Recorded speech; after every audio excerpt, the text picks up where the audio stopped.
Bonjour, bienvenue sur ma chaîne. Donc, je suis Valérie Ali, professeure de yoga. Donc, aujourd'hui, je vous propose une posture qui s'appelle Hasta Vakrasana, la posture des 8 angles. Donc, c'est une posture d'équilibre sur les mains qui demande beaucoup de force, beaucoup d'ouverture de hanches, mais qui est assez marrante à travailler. Même si vous n'arrivez pas à la posture complète, c'est pas grave, je vous propose à travailler. Et puis, je vous propose des petites variations.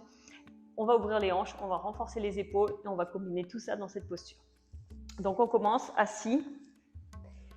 On va se mettre assis en posture du papillon. On va faire quelques longues respirations ici pour vraiment ouvrir un peu ses hanches déjà. Donc, hop, longue inspire.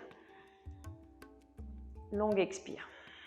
Si vous voulez ouvrir un peu plus les hanches, vous pressez les talons dessus. J'avais fait un tuto spécial cette posture du papillon pour vraiment vous aider à ouvrir ses hanches. Longue inspire. Longue expire. Inspire, créez de l'espace, expire, laissez les hanches s'ouvrir, longue inspire, longue expire, essayez d'ouvrir vos pieds, hop, pour ouvrir encore un peu plus, longue inspire, longue expire, si vous avez un petit peu de place pour la dernière, je vous propose de descendre, inspire, expire, et inspire, on remonte. Expire. On va secouer un petit peu nos hanches et on va commencer à ouvrir un tout petit peu les hanches avant de retravailler les épaules. Donc, Dandasana, position du bâton, on ouvre et on va mettre la cheville droite au-dessus du genou, que vous ayez la cheville libérée. Hop, on reste ici. Si vous avez votre genou qui est haut, tout doucement, emmenez-le vers l'avant, la hanche vers l'avant, le genou vers l'avant. N'appuyez pas. Si vous avez mal au genou, n'appuyez pas. D'accord? Hop, ça doit partir de la hanche. Et si vous avez mal au genou, vous pouvez mettre votre pied un petit peu flex pour protéger le genou. 2, 3, 4, 5. On vient. Donc là, pour cette posture, il faudra qu'on ait une certaine capacité à fléchir le buste, d'accord, pour pouvoir tenir. Donc, on regarde si on peut s'approcher. 1, 2, 3, 4, 5. Hop, et l'autre côté. Hop, pareil, laissez ouvrir un petit peu. Encore une fois, si vous avez mal au genou, pied flex. On plie, on essaie de s'approcher. Il va falloir que le genou soit quand même proche du buste. 2, 3, si c'est ici, ça va être plus difficile. 4, 5, hop, on relâche. Hop. Donc, on va essayer de vraiment aller amener le buste contre les cuisses. Donc, on grandit. Paschimottanasana, on essaie de descendre pour assouplir un petit peu. Si vous avez trop de raideur derrière les genoux, vous pliez un petit peu vos genoux et on descend.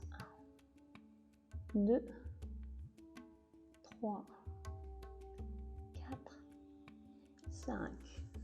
On croise et on va venir à quatre pattes pour échauffer nos épaules, puisqu'on va avoir besoin vraiment de la force dans les épaules. Donc, c'est vraiment une combinaison ouverture de hanche, force dans les épaules. Donc, on se met à quatre pattes déjà. On ouvre les doigts. Donc, à chaque fois que vous avez vos mains au sol, il faut que les doigts soient ouverts. D'accord? Pas de doigts comme ça. On ouvre et on appuie complètement toute la main.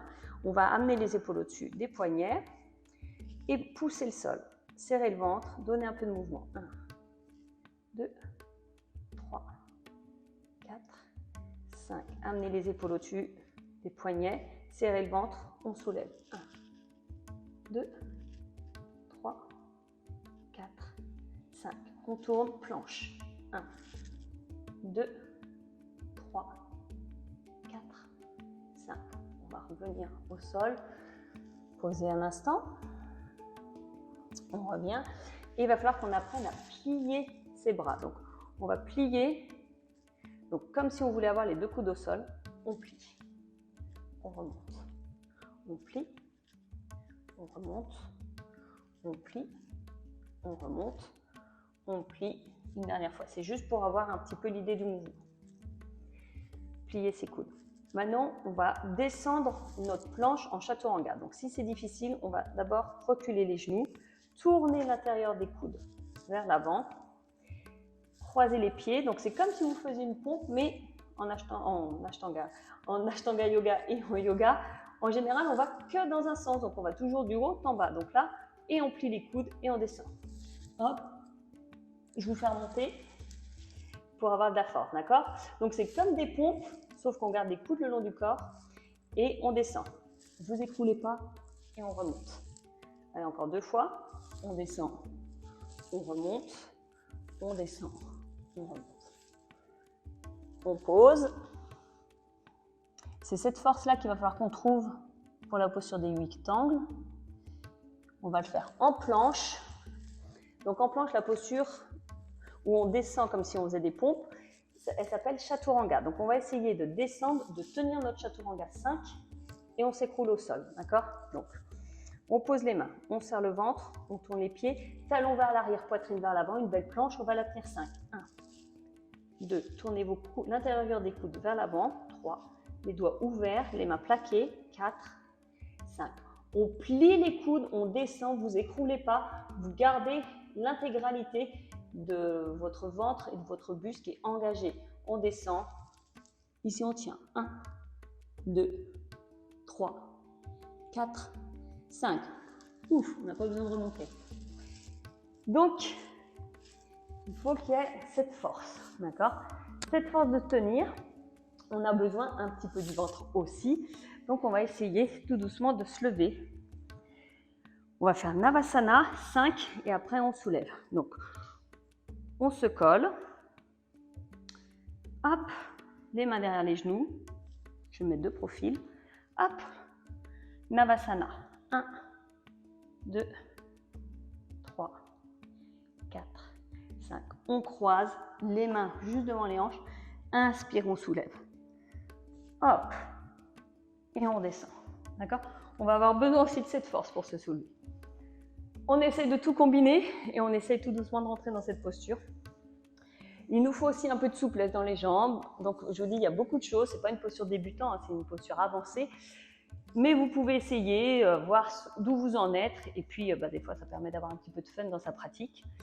On va commencer par la jambe droite. Donc, on plie notre jambe droite. On va ouvrir la hanche. Donc, on tourne comme tout à l'heure quand on a fait ça. Et là, on va venir envoyer le genou vers l'épaule droite. Hop. Et là, avec mon bras droit, je vais reculer pour caler. D'accord? Là, il faut que vous ayez vos adducteurs qui tiennent pour pas que ça glisse comme ça. Donc, il faut que votre jambe tienne. Hop. Et la main ici, on tient. 1, 2, 3, 4, 5. Poussez dans les mains, serrez le ventre. Inspire, on soulève les fesses. 1, 2, 3, 4, 5. Attention, le pied gauche, on essaie de voir si on peut le soulever. 1, 2, 3, 4, 5. On pose. Ok. On soulage l'autre côté. Si vous avez réussi déjà à soulever, c'est déjà très bien, c'est pas facile. On combinera maintenant et on n'aura plus qu'à envoyer les pieds et descendre. Donc, la même chose à gauche. Hop. Alors, vous voyez aussi, plus vous avez de souplesse quelque part, plus vous pouvez amener votre genou ici. Donc, en fait, la souplesse va compenser un petit peu un manque de force, mais la force va compenser aussi un manque de souplesse, parce que si vous avez la force de tenir votre jambe, ça va compenser le fait que votre genou ne soit pas très haut. Hop. Allez, on tient ici. 1, 2, 3. Donc, le ventre, il est tenu. 4, 5. On lève les fesses. 1, 2, 3, 4, 5. On lève la jambe. 1, 2, 3, 4, 5. Hop. Allez, on étire un peu vers le haut. Hop. Expire. Et on va essayer de combiner tout ça. Donc, on va mettre les jambes. Donc, vous voyez, quand on va monter en 8 angles, on peut essayer déjà de venir ici, d'accrocher et sans soulever. Déjà, vous pouvez essayer de voir si vous pouvez tendre. Hop. Et on va combiner cette posture avec le fait qu'on soulève. D'accord? Vous êtes prêts? N'ayez pas peur, ayez confiance dans les épaules. On soulève et après, on plie les coudes pour descendre. On va commencer avec notre jambe droite. Il y a toujours un côté aussi qui est plus facile. Donc là, je pousse, je coince. Le pied gauche, il va venir ici, sur le pied droit. Maintenant, je vais soulever tout ça. Hop! Et une fois que je suis là, il faut que je tende. Et là, je plie les coudes et je regarde mes pieds. 1, 2, 3, 4, 5. Vous écroulez pas, on remonte pareil. Hop, et on s'assoit. Bien, l'autre côté. Après, je vous montrerai peut-être une sortie un peu plus artistique, mais qui demande plus de pratique. Mais bon, encore une fois, il faut bien s'amuser. Le but, c'est aussi de s'amuser avec son corps, de voir ses limites, de voir où on travaille, où on progresse. Donc, on est ici. Hop, vous pouvez essayer de tendre. Ok, donc on va combiner tout ça. Je remonte mon genou qui est glissé. Donc, hop, le pied gauche, le pied droit. Les mains collées au sol. Inspire, on soulève. Hop, expire, on tend et on descend. 1, je suis moins à l'aise de ce côté. 2, 3, je regarde les pieds. 4, j'essaye de tendre. Ah ouais, c'était pas tendu. 5, expire. Hop. Donc voilà ce petit tuto. Reprenez votre souffle. N'oubliez pas de réessayer et abonnez-vous. Il y a plein de vidéos sur les ouvertures de hanches, les forces des épaules. Et je vous dis à très bientôt. Merci.